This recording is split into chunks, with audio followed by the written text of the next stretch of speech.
Good morning बच्चों। आइए class 8 के लिए चैप्टर नंबर 2 लेकर के आया हूँ, मेटल्स एंड नॉन मेटल, जिसको हम लोग कहते हैं धातु एवं अधातु।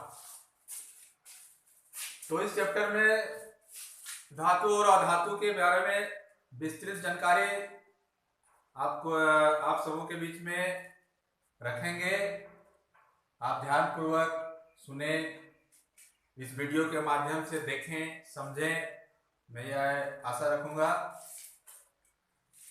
तो मैं आपको बताता हूं कि धातु किसे कहते हैं और धातुओं के भौतिक गुण कौन कौन सा है।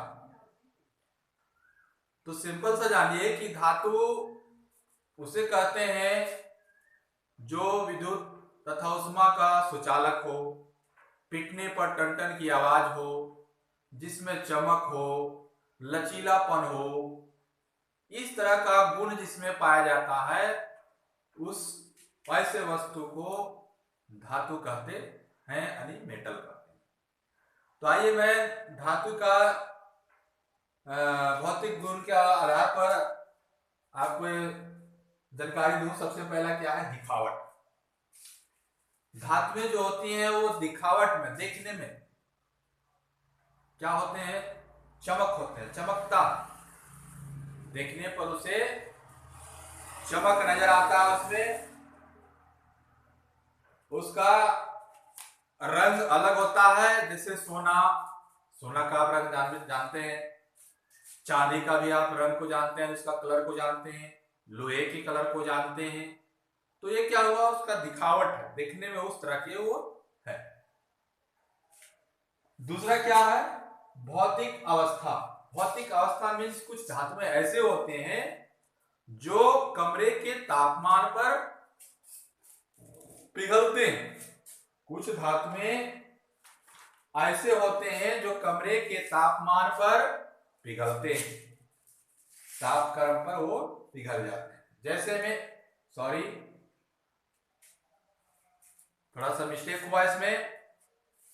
भौतिक अवस्था का मीन्स होता है कि अधिकतर धातुएं कमरे के तापमान पर ठोस होते हैं, पिघलते नहीं, ठोस होते। जैसे लोहा, आप एक कमरे में यदि लोहा को रखते हैं तो वह ठोस ही अवस्था में रहेगा, ना कि वो पिघल जाए।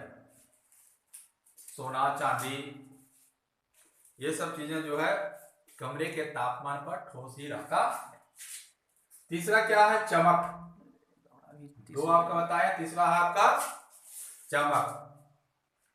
लाइट है, धातुओं में लाइटनिंग यानी चमक। जैसे आप लोहे को यदि काट देते हैं तो उसकी बीच का भाग देखिएगा तो पूरा व्हाइट व्हाइट वो चमकता हुआ नजर आता है। सोना चांदी तो आप देख भी करते हैं कि थोड़ा सा उस पर जो पॉलिश लग जाए, उसको या धुलाई कर दे तो तुरंत लाइटनिंग होने दिखाई पड़ने लगता है। उसके बाद क्या है? आघात वर्धनीयता। आघात वर्धनीयता का मतलब होता है कि धातुओं को पीट करके पतली चादर में, धातुओं को पीट करके पतली चादर में बिना टूटे हुए बदला जा सकता है। इस गुण को हम लोग कहते हैं आघात वर्धनीयता। उसके बाद आपका है लचीलापन। कुछ धातु ऐसे होते हैं जिसमें लचीलेपन होते हैं, वो आप उसको जिधर चाहे उसको मोड़ सकते हैं, वो आपका टूटेगा नहीं। तो इस चीज को हम लोग कहते हैं आप लचीलापन। इस तरह की धातुओं को हम लोग क्या कहते हैं? लचीलापन। जैसे चांदी हो गया आपका, तांबा हो गया, सोना हो गया, ये सब क्या है?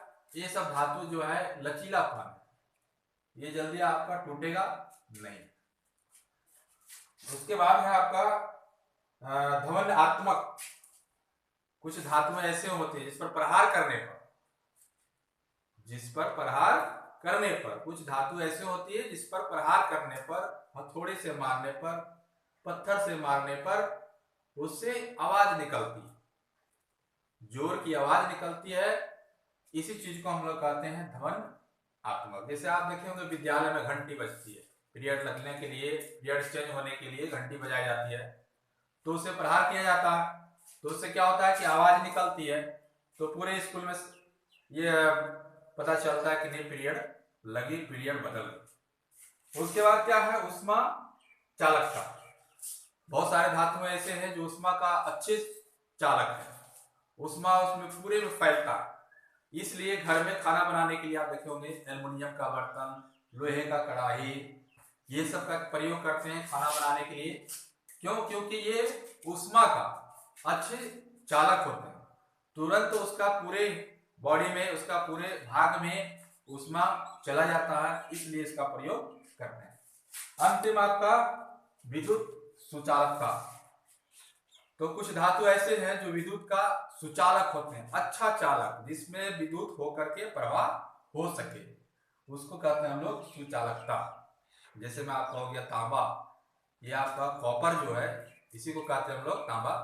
ये एकदम सबसे अच्छा विद्युत का सुचालक होता है, इसलिए विद्युत के उपकरणों में तांबे का तार का अधिक से अधिक प्रयोग किया जाता है, ताकि वह विद्युत का अच्छे ढंग से चालकता कर सके और हमारा विद्युत एक स्थान से दूसरे स्थान तक पहुंच सके। एल्युमिनियम भी हमारा विद्युत का सुचालकता है, एल्युमिनियम है, लोहा भी है, ये सब भी है, सोना भी है, चांदी भी है, ये सब भी हमारा विद्युत का सुचालक है। लेकिन इनमें से सबसे अच्छा सुचालक तांबे को माना जाता है, कॉपर को माना जाता है। तो आज इस चैप्टर का ये आपका भौतिक धातुओं के भौतिक गुण के बारे में बताया। आप इस वीडियो को देखें, समझें, और ना समझ में आया होगा जो भी पॉइंट, हमें कमेंट करें, मैं अगला दिन बताऊंगा। धन्यवाद।